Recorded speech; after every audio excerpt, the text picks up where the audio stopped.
El peronismo fue tan amado a buena parte, buen sentido, de Madama, que por las bondades que en él tenía, que hablaba ella ya con él algo de su facienda, de sus cosas. El robot es todo absolutamente una delicia y digo, valía la pena verlo entero, pero pueden ustedes disfrutarlo con esa separatilla. Perdón. Bien, al final, en fin, de todos estos 3 días idílicos que lleva allí, ¿no? Esta imagen idílica, casi utópica, esos atisbos que se ve al final del texto de una relación amorosa, cortés, entre don Pero Niño y Jean, no nos engañemos, quiero decir que no nos llamemos a engaño, porque las segundas nupcias del conde de Huelna con la hija de un infante portugués, digamos que son la contrapartida en la realidad, que también está presente en la obra, de esa visión estilizada que por momentos se nos presenta. Y al final, en fin, la fría conveniencia del matrimonio medieval acaba por imponerse con absoluta normalidad. Y bueno, no quiero abusar más de su atención, déjenme solo acabar ensalzando el magnífico trabajo de su editor, Rafael Beltrán Llavador, y el acierto de la Real Academia Española, con el apoyo de la Fundación La Caixa, al incluir el Victorial en su biblioteca clásica. Y, por supuesto, también las gracias al alma mater de esta colección, a don Francisco Rico.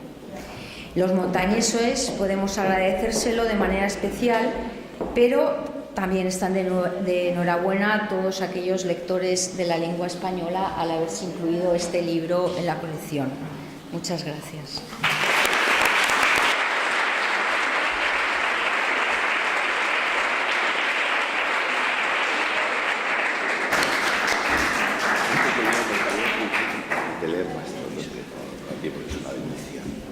Muy bien, pues ahora vamos a dar la palabra para su intervención a don Luis Goytisolo. Por favor.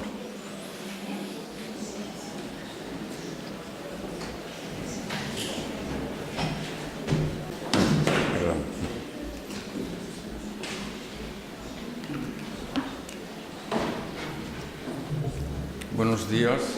Al igual que el profesor Rico, doy por dadas las salutaciones, de forma que dense todos ustedes saludados con todo mi aprecio. Y entro directamente en el tema. Hay un problema de gafas, y es que las mías me las dejé en mi casa, y estas son de 8 euros. No sé si me van a valer para mucho. Vamos a ver. Voy a hablarles de las novelas ejemplares, pero como son 12, me daría menos de un minuto cada una. Entonces prefiero situarlas más bien en un contexto general cervantino. Sorprende que Erich Auerbach, uno de los historiadores y teóricos literarios más relevantes que nos dio el siglo XX, en su análisis del Quijote lo considere un juego alegre, algo exento de crítica y de problemática. Sorprende por muchas razones. En primer lugar, por la incomprensión que demuestra en este caso concreto un excelente profesor como era Auerbach, de la obra y también de la época. Una época de inquisiciones, de hogueras en España y fuera de España, absolutamente en todos los países de Europa. En ese sentido, pues, podía haberlo comparado, por ejemplo, con otros autores coetáneos, con Rabelais en Francia, que por otra parte era sacerdote él mismo y andaba con un cuidado enorme, con Montaigne, recluido en su torre, ¿no? O con el mismo Shakespeare. ¿Qué actitud crítica podemos encontrar en Shakespeare a la Inglaterra de su época? Siempre toma la precaución de buscar otros lugares u otros tiempos, ¿no? La incomprensión en realidad abarca no ya al Quijote, sino a toda la obra de Cervantes, que esto ha sucedido con bastante frecuencia.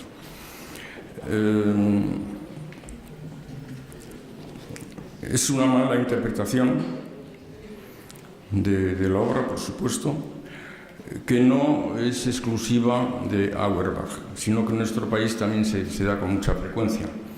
Es decir, muchos la consideran, en general gente que no la ha leído, una obra cómica, como divertida para niños, o otros pues la ven más bien como una novela heroica, tomando por real, al igual que el Quijote, lo que son heroicidades virtuales, ¿no? De forma que yo creo que uno de los errores, por ejemplo, que se comete con mucha frecuencia es considerarlo literatura infantil. El Quijote no es para niños, los niños no pueden entenderlo bien. Yo recuerdo, por ejemplo, en Madrid, estaba desde mi balcón, casualmente hubo una conversación entre dos seguidores del Betis. Había una final que se celebraba. Y uno le decía, pues chico, yo de niño leía hasta que me obligaron a leer el Quijote y desde entonces ni una novela más he leído, ¿no? Esto es uno de los errores que se cometen, considerarlo una obra cómica y la otra considerarla una obra heroica realmente, como ya he dicho, confundiendo la figura del autor que participó en Lepanto, para quien la realidad era real, a la de Don Quijote, que era heroico pero virtualmente, ¿no? Cuando en Barcelona se ve liado en una batalla naval real, cosa que indudablemente Cervantes conocía bien, es decir, tal vez nos estaba describiendo su experiencia de Lepanto, el Quijote se queda anulado absolutamente cuando tropieza con la violencia verdadera. En fin, este tipo de problemas son comunes en general, yo diría, a toda la obra cervantina y por supuesto también a las novelas ejemplares, en las que se cae en los mismos prejuicios, en la misma mala interpretación. En relación a las novelas ejemplares, por ejemplo, es muy frecuente considerar pues, la gitanilla como una obra folclórica o bueno, no sé, entretenida, ¿no? Y lo mismo, pues, Rinconete y Cortadillo, por ejemplo. En fin, en general yo creo que la obra cervantina está muy entreverada, de forma que más que hablar de las novelas, como ya he dicho, las voy a situar en su contexto y a demostrar hasta qué punto están relacionadas con otras obras de Cervantes. Las novelas ejemplares son 12, como los 12 apóstoles o como los 12 meses del año. Yo siempre doy mucha importancia a la estructura numérica de las obras. Siempre me parece que consciente o inconscientemente tiene su relieve, ¿no? El caso es que estas 12 novelas juntas conforman una realidad superior. Las novelas ejemplares, novela entonces no era el Quijote, sino exactamente las novelas ejemplares. Es decir, el Quijote era demasiado extenso para que en aquella época... Es la primera novela en ese sentido, en el sentido moderno. Pero en general se consideraba novela pues, un relato de la extensión de los ejemplares. En este caso también hay otro equívoco, porque se ha considerado muchas veces que las novelas ejemplares lo son en el sentido moral. Y a mi modo de ver, no es así. Es decir, son ejemplares en cuanto a ejemplos de la realidad de la vida, que nos ofrece acumulándolos en 12 episodios. Esta interrelación se da, por ejemplo, entre novelas que están en el Quijote, como el Curioso Impertinente, y una que está en una de las que forman parte de las novelas ejemplares, que es El celoso extremeño. Es decir, entre las dos, que por otra parte igual no se sabe muy bien cuándo fueron redactadas las novelas ejemplares. Posiblemente, aunque aparecieron en 1613, su redacción fue paralela a la de la segunda parte del Quijote, ¿no? En ambos casos, es interesante porque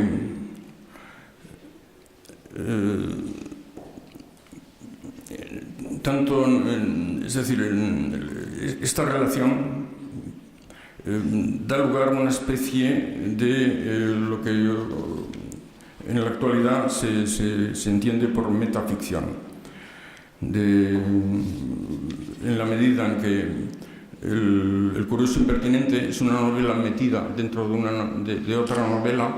¿Por qué? Porque simplemente en la vida real la gente lee novelas de repente y en el Quijote sucede esto. Y el curioso impertinente, en cambio, forma parte ya de otra estructura, pero por supuesto interrelacionadas. Por otra parte, si podemos establecer esta relación entre estas dos novelas, me parece inevitable relacionar a otra de las novelas ejemplares, una de las menos leídas seguramente, la española inglesa, con el soneto satírico escrito por el Cervantes poeta, relativo a la entrada del duque de Medina Sidonia, entrada victoriosa en Cádiz, cuando las tropas inglesas ya se habían retirado. El soneto tiene verdadera gracia porque los ingleses estuvieron una semana allí. Parece que el exceso de vida andaluza es lo que hizo al almirante reembarcarlos a todos, y cuando ya estaban fuera, entonces el duque de Medina Sidonia entró triunfalmente. Es un soneto realmente excelente, en cierto modo similar por sus, precisamente, y comprometido en el mismo sentido al túmulo, al soneto con estrambote dedicado a la tumba de Felipe II en Sevilla.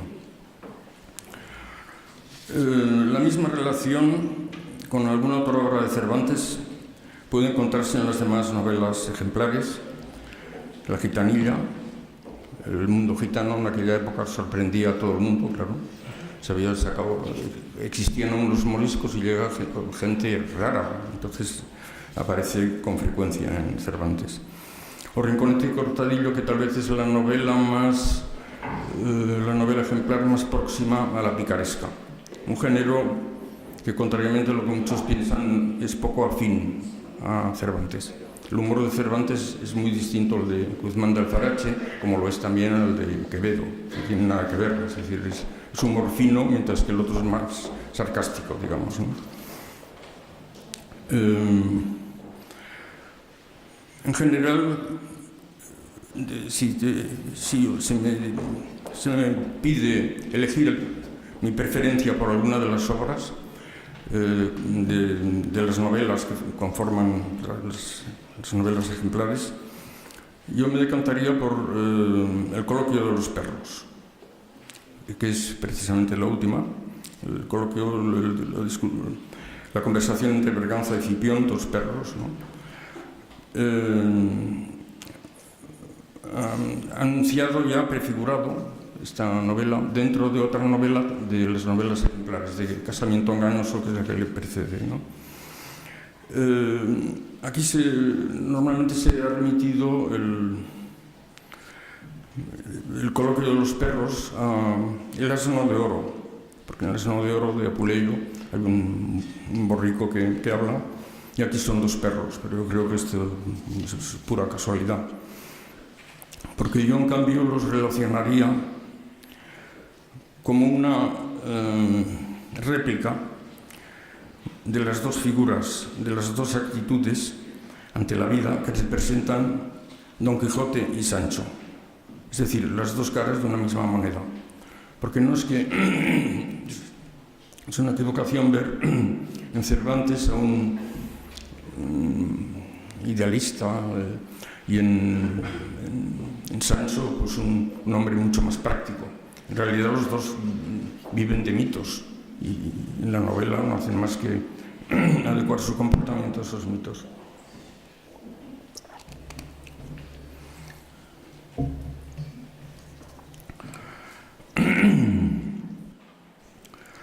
En realidad, como ya digo, no se trata de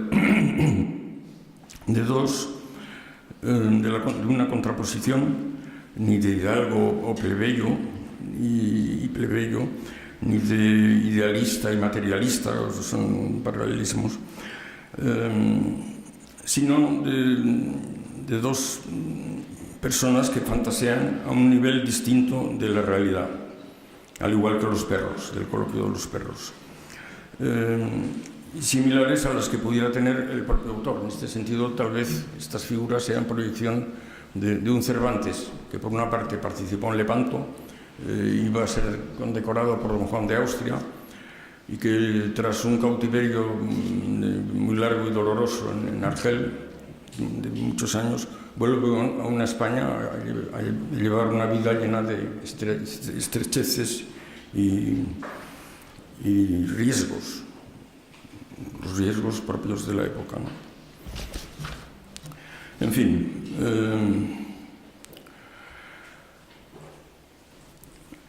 esta, ¿no? Todas ellas son vinculables al resto de las obras de Cervantes y, en cierto modo, también, como acabo de intentar demostrar, a la figura de su creador, de Cervantes. Muchas gracias.